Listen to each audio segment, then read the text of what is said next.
Assalamualaikum warahmatullahi wabarakatuh. Anatomi fisiologi sistem saraf.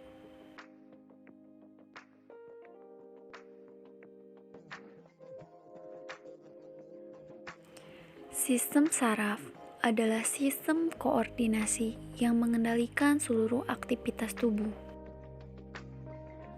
Sistem saraf yang kompleks dapat dibagi menjadi dua kelompok besar, yaitu sistem saraf pusat dan sistem saraf tepi. Sistem saraf pusat terdiri dari otak dan sumsum tulang belakang, sementara sistem saraf tepi terdiri dari sistem saraf somatik dan otonom. Kedua sistem ini bekerja sama untuk mengendalikan seluruh aktivitas di dalam tubuh, baik yang disadari maupun tidak disadari.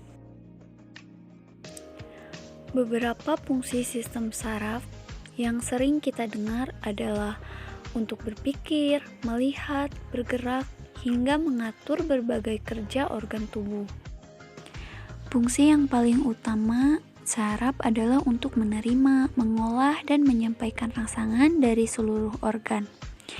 Fungsi ini akan berjalan dengan baik jika ada koordinasi antara fungsi sensorik, fungsi pengatur, dan fungsi motorik.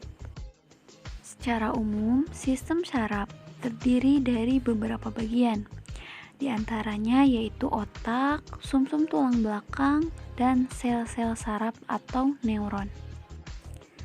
Fungsi dari bagian-bagian ini saling berhubungan satu dengan yang lain. Yang pertama, otak adalah pusat kendali yang bertugas untuk mengatur segala fungsi di tubuh, mulai dari gerakan, sekresi, atau mengeluarkan hormon, daya pikir atau kognitif, sensasi hingga emosi. Lalu yang kedua ada sumsum tulang belakang, adalah bagian dari sistem saraf pusat. Sebagai rangsangan yang sifatnya refleks bisa melewati sumsum tulang belakang tanpa melewati otak. Bagian yang tak kalah penting dari anatomi sistem saraf yaitu neuron atau sel saraf.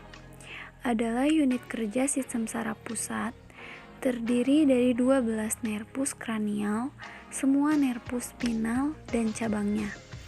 Fungsinya sebagai penghantar informasi berupa rangsangan atau impuls. Impuls atau rangsangan sendiri yaitu pesan yang diterima oleh reseptor atau tubuh dari lingkungan luar, kemudian dibawa oleh neuron atau serangkaian pulsa elektrik yang menjalari serabut saraf.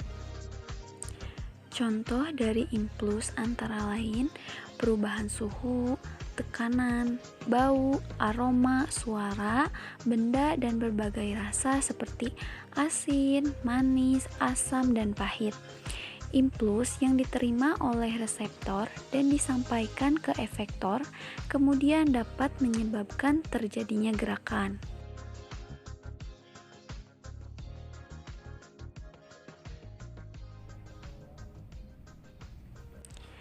Berdasarkan fungsinya, neuron terbagi ke dalam 3 jenis, yaitu neuron sensorik yang membawa pesan ke saraf pusat. Rangsangan yang diterima bisa berupa cahaya, suhu, bau, suara, sentuhan, dan tekanan. Yang kedua, neuron motorik yang membawa pesan dari saraf pusat, serta interneuron yang menghantarkan pesan di antara neuron sensorik dan motorik di saraf pusat. Sekian, terima kasih. Mohon maaf apabila ada tutur kata yang kurang berkenan. Wassalamualaikum warahmatullahi wabarakatuh.